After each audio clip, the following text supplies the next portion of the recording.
Friends, বাবুস কিচেনে সবাইকে welcome করে আজ আমি বানিয়েছি মুগ ডালের চিলা।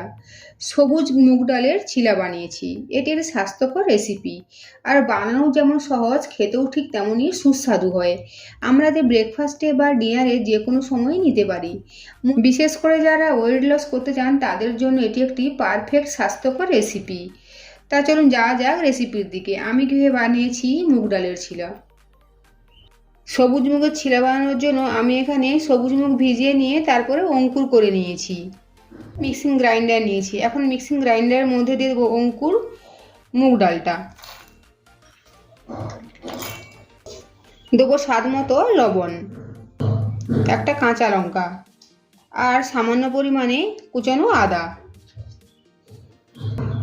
অল্প পরিমাণে জিরের গুঁড়ো, অল্প পরিমাণে ধনের গুঁড়ো। এখন পরিমাণ মতো জল দিয়ে একটা ফাইন পেস্ট বানিয়ে নেব। সমস্ত উপকরণ খুব ভালোভাবে আমি বেটে নিয়েছি। এখন একটা পাত্রের মধ্যে ঢেলে নেব। এখানে আমি একটা মিক্সিং বোল নিয়েছি। দেখুন ডাল বাটার ঘনত্ব আমার ঠিক এভাবে রয়েছে। এখন যাব নেক্সট প্রসেসে। চিলা বানানোর জন্য ওভেনে তাওয়া বসিয়ে গরম করে নিয়েছি তাওয়াটা। এখন আমি তাওয়ার মধ্যে দেবো রিফাইন অয়েল। তেলটা চারিপাশে খুব ভালো করে লাগিয়ে নেব। ভালোভাবে তেলটা চারিপাশে লাগিয়ে নিয়েছি। এখন তাওয়ার মধ্যে দিয়ে দেব ডাল বাটা। এখন চারপাশে খুব ভালোভাবে স্প্রেড করে দেবো, ঠিক যেভাবে আমরা ধোসা বানাই ঠিক সেভাবে। গ্যাসের ফ্লেম একদম কমানো রয়েছে। এই অবস্থায় আমি ঢেকে দেব 2 থেকে 3 মিনিটের জন্য। ঢাকাটা সরিয়ে নেব। ওপরটা শুকনো শুকনো হয়ে গিয়েছে। এই সময় আমি দেবো 1 চামচ পরিমাণে ঘি।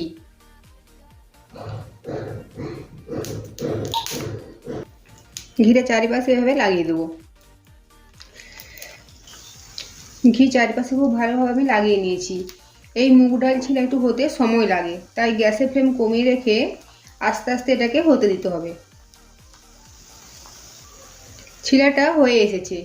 দেখুন দেখাই যাচ্ছে নিচে থেকে এভাবে ব্রাউন ব্রাউন হয়ে গিয়েছে। এখন আমি কিছু টপিং দেব ওপর থেকে। এর জন্য প্রথমে দেবো কোচানো পেঁয়াজ,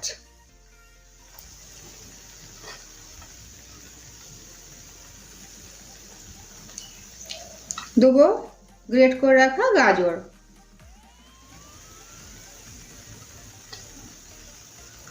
দেবো বয়েল কর্ন বা ভুট্টা। ভুট্টাটা আমি সেদ্ধ করে নিয়েছি, তারপর এর মধ্যে দিয়েছি। দেবো গ্রেট করে রাখা পনির,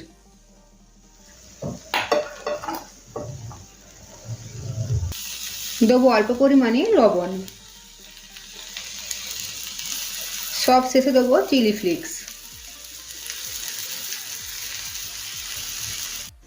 চিলাটা এখন ভাঁজ করে নেব। তৈরি হয়ে গেল হেলদি একটা রেসিপি, মুগ ডাল চিলা। আপনার যদি রেসিপিটি ভালো লেগে থাকে অবশ্যই লাইক, শেয়ার, কমেন্ট ও সাবস্ক্রাইব করার জন্য অনুরোধ রইল। পাশে থাকা বেল আইকন প্রেস করার অনুরোধ রইল আমার প্রতিনিয়তের আপডেট পাওয়ার জন্য। ভালো থাকবেন, সুস্থ থাকবেন। ফিরে আসছি অন্য কোনো রেসিপি নিয়ে। আর ভিডিওটি লাস্ট পর্যন্ত দেখার জন্য ধন্যবাদ।